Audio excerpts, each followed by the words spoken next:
Hello friends, जय माता दी। कैसे हैं आप सभी? यह बताने के लिए कमेंट बॉक्स में जय माता दी ज़रूर लिखें। मैं हेमलता उपाध्याय अपने यूट्यूब चैनल पर आप सभी का स्वागत करती हूं। तो दोस्तों, इस वीडियो में आज मैं बात करने वाली हूं उन लोगों के लिए जो 16 सोमवार का व्रत धारण करने वाले हैं।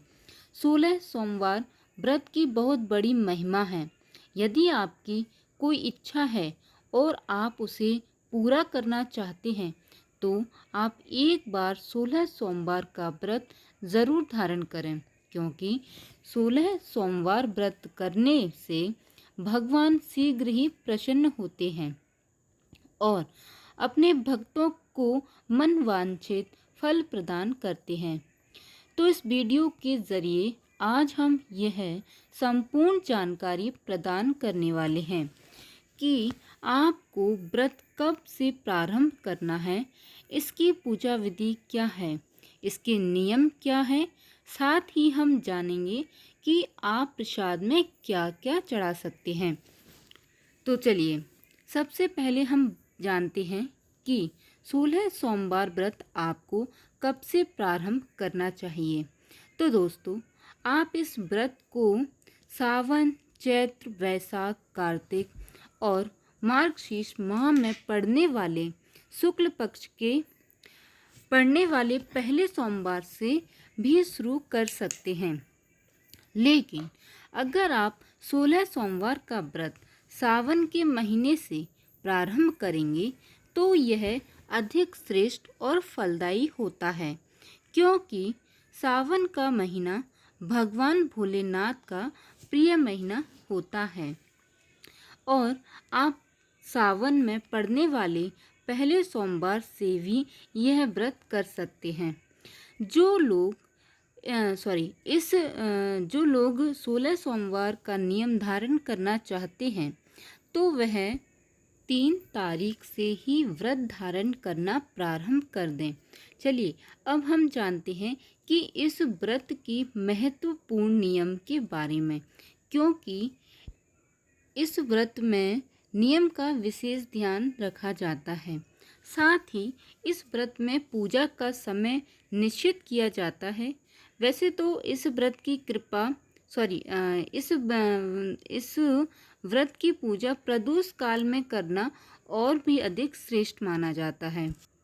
अगर आप किसी कारण वश प्रदोष काल में पूजा न कर पाएं तो आप ऐसी स्थिति में सुबह के समय भी पूजा कर सकते हैं।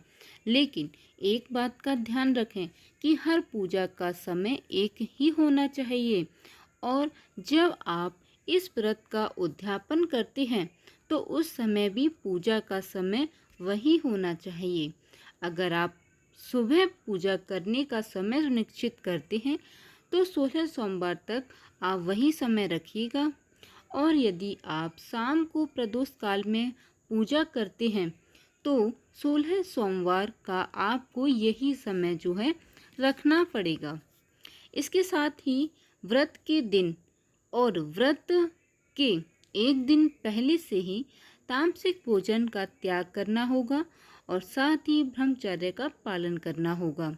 देखिए, वैसे तो इस व्रत को निर्जल और निराहार करना चाहिए, लेकिन अगर आप ऐसा नहीं कर पाते हैं तो आप पूजा करने के बाद कुछ फलाहार ले सकते हैं और साथ ही एक समय अनाज का मीठा भोजन सेवन कर सकते हैं। भोजन के रूप में सिर्फ चढ़ाए हुए प्रसाद का ही तीसरा हिस्सा ही ग्रहण करना होता है। उसके बाद आप अगले दिन सूर्योदय के बाद ही कुछ खा सकते हैं। इसके साथ ही एक बात का विशेष ध्यान रखना है कि इस व्रत में नमक का सेवन बिल्कुल भी नहीं करना है। दोस्तों, 16 सोमवार के व्रत में दिन में सोना भी वर्जित माना गया है और सबसे महत्वपूर्ण बात जो कि मैं बार बार बोलती हूँ कि व्रत के दौरान आपको झूठ नहीं बोलना है, ना किसी की कोई चुगली करनी है और ना ही किसी को बुरा भला बोलना है।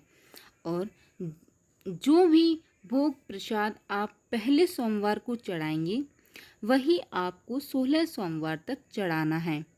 इसके साथ ही जिस दिन से आप पूजा या व्रत करेंगे उस दिन से उद्यापन तक आप किसी दूसरे के घर का भोजन ग्रहण नहीं कर सकते हैं। दोस्तों अगर हो सके तो आप जल्दी उठने का प्रयास ज़रूर करें और अपने घर के सभी कामों से निवृत्त होकर स्नान करने से पूर्व आप पानी में थोड़ा सा गंगा जल और काली तिल मिलाकर जो है स्नान कीजिएगा। और हो सके तो आप हल्के रंग के कपड़े ज़रूर पहनें। जैसा कि मैं आपसे पहले भी यह बात आपको बता चुकी हूँ कि पूजा के दौरान आप हल्के रंग के कपड़े पहनकर ही पूजा करें। इस बात का आप थोड़ा सा ध्यान रखिएगा।